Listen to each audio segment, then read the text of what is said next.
یہ منیزہ نقوی ہیں، امریکہ میں ہوتی ہیں، کبھی کبھی پاکستان آتی ہیں۔ کراچی میں ایک کتاب گھر تھا، نام اس کا پائنیئر بک ہاؤس تھا۔ یہ 100 سال پرانا تھا مگر تباہ ہو چکا تھا، کوئی یہاں سے کتاب نہیں خریدتا تھا۔ کتاب گھر کا مالک مکمل طور پر بیزار ہو چکا تھا، وہ اسے بیچنے کے لیے تیار تھا اور کتابوں کو خدا حافظ کہنے والا تھا۔ دکان 3 منزلہ تھی اور ایسی نایاب جگہ پر اور نایاب طرز میں تعمیر ہوئی تھی کہ اللہ اللہ اور سبحان اللہ، مگر وہاں گاہکوں کی نایابی کے باعث دکان کچرے کباڑ کا ڈھیر ہو گئی تھی۔ ایسے میں کسی نے ڈان میں اس کے متعلق ایک آرٹیکل لکھا کہ 100 سال پرانی دکان بند ہونے جا رہی ہے۔ وہ آرٹیکل امریکہ میں بیٹھی منیزہ نقوی نے پڑھا۔ منیزہ امریکہ سے کراچی پہنچی، دکان کی حالت دیکھی اور بے چین ہو گئیں۔ دکاندار نہایت مایوسی اور نامرادی کی حالت میں بیٹھا دل سے گریہ کر رہا تھا۔ منیزہ نے اس کو سلام کیا، جس کا اس نے کوئی جواب نہ دیا۔ وہ کچھ دیر وہاں بیٹھ کر واپس چلی آئی۔ اگلے دن پھر گئی۔ دکاندار نے اسے بیزاری سے دیکھا۔ منیزہ نے کہا، اگر آپ ناراض نہ ہوں تو میں آپ کی دکان میں جھاڑو دے کر کچھ گرد صاف کر دوں۔ وہ خاموش رہا۔ منیزہ نے اس کی خاموشی کو اجازت سمجھا اور دکان میں صفائی کرنے لگی۔ دکاندار خاموشی سے اسے دیکھتا رہا اور ایک بات زبان سے نہیں کی۔ دکان بہت بڑی تھی۔ منیزہ شام تک صفائی کرتی رہی، دوسرے دن پھر چلی گئی، تیسرے دن بھی گئی۔ اس طرح منیزہ نقوی نے دکان میں 15 دن تک جھاڑ پوچھ کر کے اسے صاف کیا۔ اس عرصے میں وہ دکاندار اس سے کچھ بات کرنے لگا تھا۔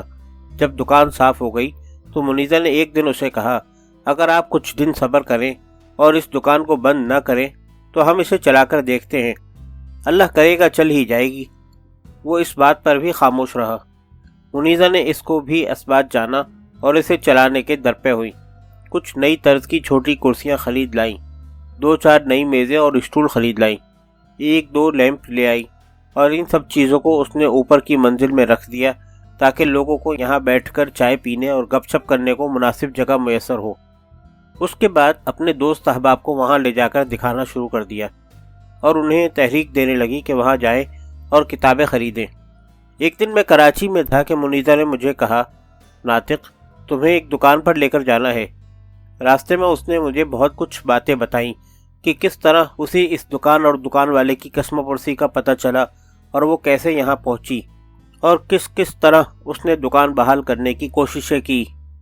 ہم دکان پر پہنچے۔ میں نے دیکھا دکان نہایت قسم پرسی کا شکار تھی۔ کوئی کتاب وہاں ڈھنگ کی نہیں تھی، کوئی گاہک نہیں تھا۔ منیزہ نے مجھے دکان کے تینوں پورشن دکھائے۔ واللہ میں نے جانا اگر اسے کارآمد کیا جائے تو کراچی والے شاعروں اور ادیبوں کے لیے اس سے بہتر اجلاس کرنے کی کوئی جگہ نہیں تھی، لیکن برباد ہو رہی تھی۔ دکان کو اچھی طرح سے دیکھ کر ہم نیچے آ گئے اور دکاندار کے پاس کاؤنٹر پر بیٹھ گئے۔ ہم بیٹھے ہی تھے کہ 2 لوگ وہاں آئے۔ یہ حیدرآباد سے کراچی آئے تھے۔ انہوں نے کچھ ادبی کتابوں کا پوچھا اور وہاں پڑی ہوئی چند کتابوں میں سے 3-4 کتابیں خرید لیں۔ 2 کتابیں میری بھی خریدیں جو منیزہ پہلے ہی آکسفورڈ فیسٹیول کراچی کے کتابوں کے اسٹال سے خرید کر وہاں رکھ چکی تھی۔ ایک کتاب میں نے خود خریدی۔ اس کے بعد وہ دونوں لوگ بھی وہاں بیٹھ گئے۔ منیزہ نے مجھے کہا، ناطق آپ اپنی ایک نظم سفیر لیلا سناؤ۔ اتنے میں دکاندار کے چہرے پر رونق کے آثار نمودار ہوئے۔ اس نے ساتھ والی چائے کی دکان سے چائے کا آرڈر دیا۔ میں نے نظم پڑھنا شروع کی۔ تمام لوگوں پر ایک سحر طاری ہو گیا۔ نظم سننے اور چائے پینے کے بعد وہ دونوں لوگ وہاں سے چلے گئے۔ دکاندار نے ہم سے مخاطب ہو کر کہا، آج 1 مہینے بعد گاہک میری دکان پر آئے ہیں، اللہ جانے اس میں کیا حکمت ہے، اور یہ جو کتابیں خرید کر لے گئے ہیں واللہ یہ پچھلے 10 سال سے یہاں پڑی ہیں، کسی نے انہیں ہاتھ تک نہیں لگایا۔ خیر اس کے بعد میں وہاں سے چلا آیا۔ مجھے اسلام آباد واپس آنا تھا۔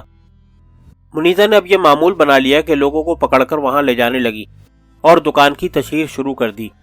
علاوہ اس کے اپنے پلے سے دکان کی رینوویشن بھی شروع کی۔ میں نے لاہور آ کر ایک پبلشر سے کہا کہ وہاں میری کتابوں سمیت اپنی تمام کتابیں سیل اینڈ ریٹرن پر بھیجے۔ اس نے میری بات پر عمل کیا۔ ادھر منیزہ نقوی نے بھی مختلف پبلشروں سے کتابیں منگوانا شروع کی۔ یوں دکان کی ایک نئی صورت بنتی چلی گئی۔ میری کئی کتابیں وہاں بکنا شروع ہو گئیں اور آج اس دکان نے اللہ کے کرم سے اپنی معاشی حیثیت مستحکم کر لی ہے۔ وہ دکان یہی ہے، یہی وہ منیزہ نقوی ہے جسے کوئی لالچ نہیں، سوائے اس کے کہ ایک کتابوں کی دکان بند نہ ہو جائے، اور یہی وہ دکاندار ہے جس کے چہرے پر کبھی مسکراہٹ نہیں آئی تھی۔ منیزہ نقوی، اللہ ہی آپ کو اس کا اجر دے گا۔ دکان کی موجودہ حالت کی تصویر دے رہا ہوں۔ میری کراچی والوں سے استدعا ہے کہ وہ اس دکان سے کتابیں خریدنا اپنا معمول بنائیں اور اپنے ادبی اجلاس بھی یہیں کیا کریں۔